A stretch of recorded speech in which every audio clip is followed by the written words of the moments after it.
Hi there everyone, good day to you. Today we are going to talk about how we can use tool in Vercel AI SDK.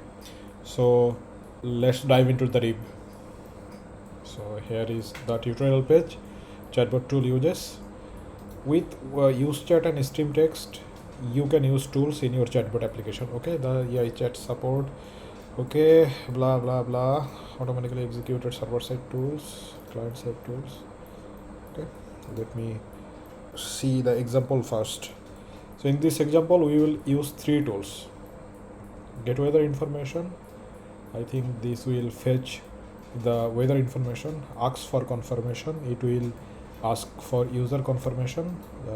User interaction client side tool. Okay, right. Get location, an automatically executed client side tool that returns a random city. Okay, that's cool. So let's work on this. We have to create this route. So let me open up my editor, try editor. By the way, you may know it's one of the most popular ID alternative to the cursor ID, so don't forget to try it out. So let's do this. We have to create a route, API chat route TS. We will create another route for this. Tool/route.ts. So let me create the basic scaffold. Async function post as every API route will be post request. So the auto import already imported the next request, and now we have to get messages from request.json. Okay, messages. So let me define the type.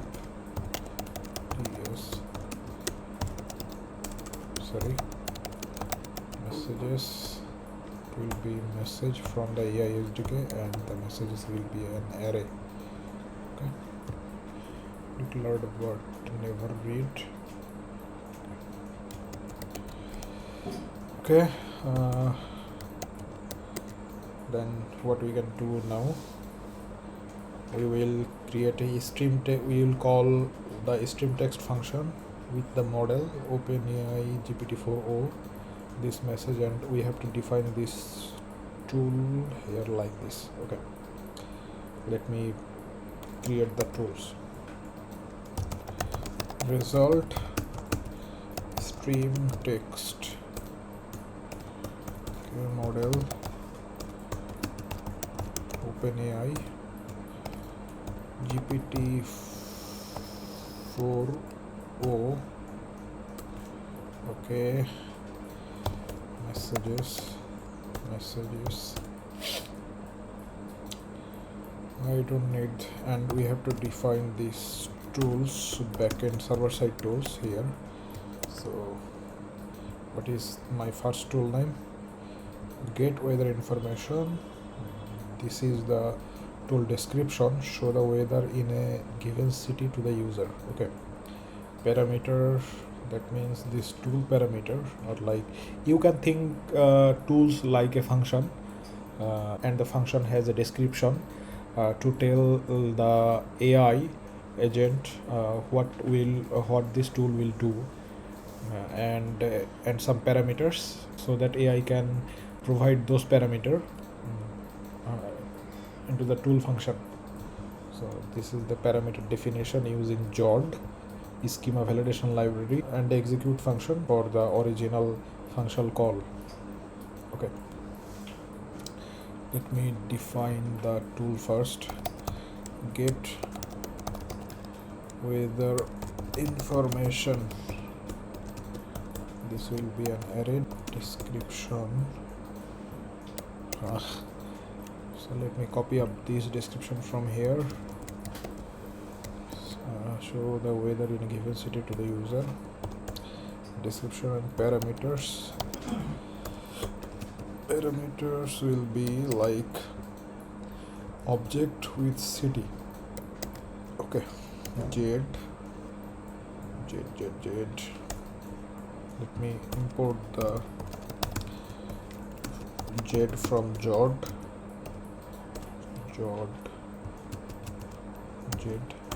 I think I have to install the jet.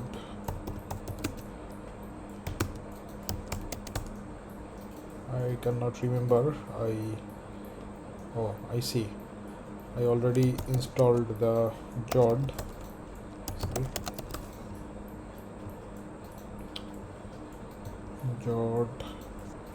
Jet.object. Okay. City dot string. Okay. And here is the execute function. Okay. Execute function will receive something like city, and I think okay, have to define the type here. City will be a string. City is declared but never used. So what can I do now? I can define the city, temperature and units. What here is doing it? Weather option. Okay, it is defined a array, sunny, cloudy, rainy, snowy, windy. Okay, let me copy up the code. Weather option, and it is randomly picking and returning a array element using math random function. Okay, this snippet will return a random element from this array, so you can use it. You can just only console.log the city, so that the type error.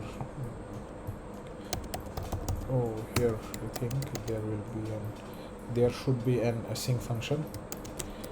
Let me format the document.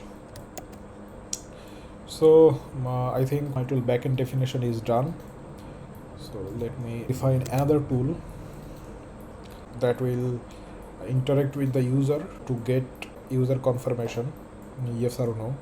So I think client side tool that starts user interaction. Okay, I think I asks for confirmation, asks the user for confirmation. Okay, get object message, the message to ask for confirmation, asks for confirmation, ask for, sorry, let me copy up the snippet for you. For first work, ask for confirmation description, ask the user for confirmation. Okay, and here goes the parameter jet object, message jet string, the message asks for the user confirmation. Okay, done. So let me format the code once again, and the last tool is client side tool that is automatically executed on the client. Okay, get location, get the user location, always ask for confirmation before using the tool. Okay, let me copy up this, and we start working on the front end to see what this tool can do, and how we can interact with those tools. Let me return the result here. Return, you already know this, how we can return the result. .to .istream response. Okay, I think to client side page, only used to handle client side tools that should be automatically executed. The get location tool is the client side tools that returns a random city. The tool invocation property of the last registered message contains all tool calls and results. The client side tool after it displayed in the UI, it asks the user confirmation. Okay, blah blah blah. Max step, this option is set to 5. It enables several tool use interaction between the client and the server. We just define those tools, and AI will decide when to execute those, and how many times it need to execute. We can also define the max step to tell the AI that how many time do we need to execute those tools, and the iteration. So there is the max step. So what he is doing here, max step 5 on tool name get location. Okay, there is a lot of code. Let me copy up all of this for quick work. AI tool /page.tsx